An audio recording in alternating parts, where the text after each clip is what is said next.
So you're excited about all the new characters in the game, but what if I told you one of the most broken units you can build right now is Fire Trailblazer? Not only can you deal amazing damage, but this build is so insane, you will be amazed how easy the most challenging content becomes. So with that being said, in this video I will show you what the Fire Trailblazer does, how to build them, and what are the best teams you can go for. First off, to unlock the Fire Trailblazer, you will need to complete the first planet story, because you start off with the physical version and you'll probably quickly forget about it after switching to Fire. Now, the biggest thing about Fire Trailblazer is the passive talent called Treasure of the Architects. Each time the Trailblazer gets hit, he or she gains 1 stack of Magma Will, which allows you to use an enhanced version of basic attack, and we will talk about this in a moment, but more importantly, anytime the Trailblazer uses any of the abilities, everyone in the party will gain a shield that will linger for 2 turns. This basically allows you to protect the whole team each time you use an ability with Fire Trailblazer, and as you can imagine, not only is it great for surviving the Forgotten Hall, but you can also go for some really funny builds in the simulated universe. In fact, I was able to clear World 3 on the 2nd difficulty, which is much harder than World 6. Yes, you can repeat the other worlds on higher difficulty, and for Trailblazer, it was almost a joke how easy it was to clear it without a healer and just the shielding alone. But there are still more reasons why this unit is broken. So the basic attack has 2 versions. The normal one deals single target damage and provides 1 stack of Magma Will. Obtain 4 of these stacks, and you can unleash the enhanced version. So now, instead of attacking just one enemy, anyone adjacent to it also gets damaged. And if that's not enough, a lot more toughness will be reduced on the primary target. Essentially, you will be spamming this basic attack most of the time, since this will be your primary way to reduce the enemy's toughness bar and inflict a lot of break damage. I cannot stress this enough, but this ability is just insane when it comes to quickly chomping down the toughness bar. Now, the skill on the other hand is completely defensive. The Trailblazer goes into guard mode, taunting all enemies and forcing them to attack him or her until the next turn begins. In addition, you also gain 1 magma stack, so you can easily progress towards the enhanced normal attack, but there's 2 more cool things about this skill. First of all, anytime a character gets attacked, they will gain some amount of energy. So imagine when you go into taunt mode, everyone will attack Fire Trailblazer, and you end up with a massive amount of energy, usually enough to fully recharge the ultimate. Obviously, there is some risk involved to surviving this many attacks, but you'll soon find out when I show you the relics that it's almost impossible to kill this unit. Now, the second cool thing is that, as I mentioned in the passive talent, each time the Trailblazer gets hit, they gain 1 stack of Magma Will. So again, if all enemies are taunted, you will gain a lot of stacks super quickly. Finally, when it comes to the ultimate, it deals fire damage to everyone, unleashing some nice damage and reducing a lot of toughness. But in addition, the next basic attack becomes enhanced and it doesn't cost Magma Will. But let's look at the traces and in what priority to level them. First, focus on the talent, then ultimate, and then basic attack, and afterwards, if you have the resources, also max out the skill. And as for the major passive traces, make sure to activate action beats over thinking, since this helps you generate 5 energy when you have a shield and increases attack. Although, since we're still in the early game, you will probably won't activate this for a while, so the next best choice is Unwavering Gallantry, which helps self-heal Trailblazer when using the enhanced normal attack, and then activate the Strong Defend the Weak.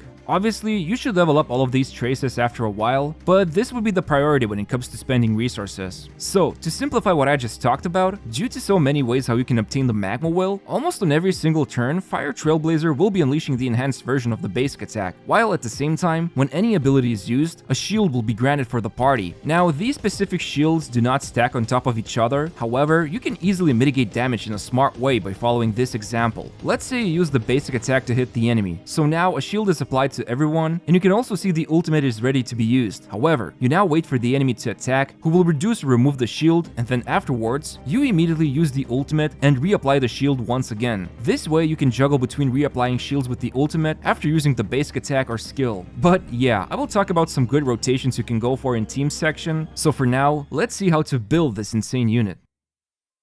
So, for early game, you can either use the Musketeer of Wild Wheat or Thief of Shooting Meteor. For the most part, the set bonus is nice to have, but what matters the most is getting those main stats. Now, while head and hands relics will always have flat HP and a flat attack main stat respectively, you should definitely go for defense percent on body and speed on boots. You might have noticed that Fire Trailblazer scales both with attack and defense in the kit, but the reality is, defense is much more valuable, because the first and second Eidolons help scale the basic attack and talent better. In fact, right now, you can unlock up to 5 Eidolons by doing the story mode and visiting this shop, which I highly recommend to do as soon as possible. And as for boots, sadly, this unit is really slow, and you must build speed because the biggest value that comes from Fire Trailblazer is the constant skill point generation from basic attack. The more speed, the sooner and more often you can take a turn. try to obtain at least 4-star boots with speed. It doesn't matter from which set it is, you just need that speed boost. Now, once you get into the mid or late game and start obtaining some relics, hands down the best relic set to go for is Knight of Purity Palace, which gives a nice 15% defense increase for 2-set bonus, and more importantly, the 4-piece set increases the shield absorption value by 20%. This works for everyone's shield you generate with Fire Trailblazer. Now, it's no secret the shields aren't super strong from Trailblazer, but this set definitely improves them. So, to recap what I just said, work towards obtaining defense percent and speed on body and boots, don't worry too much about obtaining the set bonus, and later on in the game, you can start farming the Cavern of Corrosion for the Purity of Palace set, which, by the way, can also drop lightning relic sets. So this is a great place to pre-farm the relics for Jing Yuan if you're waiting for him, or you can use these pieces on Serval and Arlen. Finally, when it comes to Planar Ornaments, definitely go with defense percent Planar Sphere. This makes the shields chunkier, the Fire Trailblazer takes less damage, since defense reduces enemy attacks, and it also helps scale damage from basic attack and ultimate. Now, for the Link Rope, it really depends on what you want to do, but each choice is a good one. So, you can first go with Break Effect main stat. This stat helps improve the damage when you break the enemy's toughness bar. So, for example, you can see my Trailblazer hitting for almost 10,000 damage thanks to this stat. But in addition, since you can apply burn from breaking enemies with fire, the damage over time scales better as well. Just make sure the Fire Trailblazer is the one who causes the actual break on the enemy for this stat to work. Now, you could also simply go for defense percent or energy regeneration rate, which can speed up to faster ultimates. I would say pick the Link Rope with the main stat that matches the set because there's a few good ones. The first one that I consider to be the best would be the Fleet of the Ageless. While the HP increase is nice, what's more important is that if you achieve 120 speed, which you will be able to do with 5-star boots eventually, everyone in the party will then gain 8% attack, which is really nice. Otherwise, you can go for Bellowbog of the Architect set. You won't activate the ladder bonus effectively, but you will still gain 15% defense, which is really useful. Finally, for more burn and break damage, Talia's set is amazing, even if you, again, won't get the ladder effect, since reaching 145 speed is pretty much impossible without heavily investing into speed, but the 16% break effect still works by default.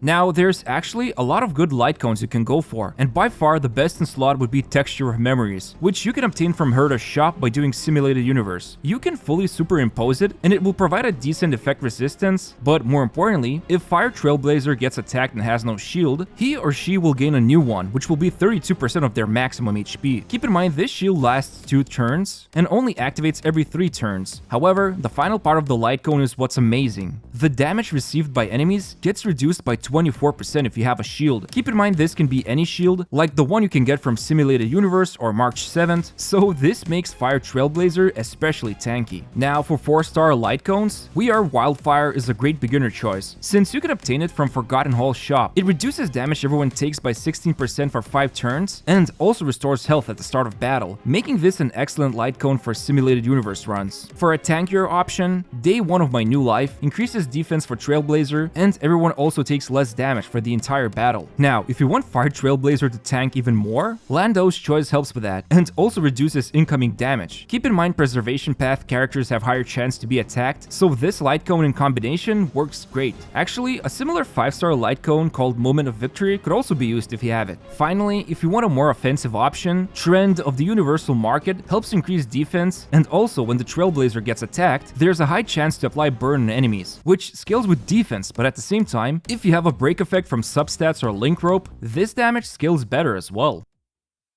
Now, let's talk about teams. Fortunately, Fire Trailblazer is extremely flexible. You can put them in basically any team comp and have a great time. Now, depending on how far you're into the game, you might still need a healer to survive Forgotten Hall or Simulated Universe. However, I'm at a point where I can rush these modes with the Trailblazer alone, and this helps improve team's overall DPS, since instead of a healer, you can go for a support or a DPS character instead. One thing to keep in mind is that since Trailblazer is more likely to be attacked, it's important you place him or her at one of the edges of the team's composition, since many enemy attacks have splash damage. So even if they target the Trailblazer, someone next to them will get hit, and I recommend placing someone close who has high health, like Natasha or Bailu. Also, the same applies if you're playing Yanqing. You don't want him to get hit, otherwise he loses the important buff for him to do more damage, so make sure he's on the opposite corner of the team comp from Trailblazer. Finally, let's talk about energy. So you can see from here how much energy each ability generates, and when it comes to Fire Trailblazer rotation, you can can realistically expect to unleash the ultimate every 4 or 5 turns, even more often if you use the skill to taunt enemies, since then a lot more energy will be generated from the enemies attacking the Trailblazer. Right now, I recommend spamming the basic attack as often as possible, because if you play with units like Zila or Danhang, they eat up a lot of skill points, and you want to keep generating those points with the Trailblazer. But yeah, I hope you understand by now how to build and use the Fire Trailblazer, because this unit is truly amazing when it comes to value. The fact that you can generate skill points, shields, mitigate the damage, and protect the team with shields is insane. On top of that, if the enemy has fire weakness, you can easily break it within few turns due to insane amount of toughness reduction coming from basic attack and ultimate.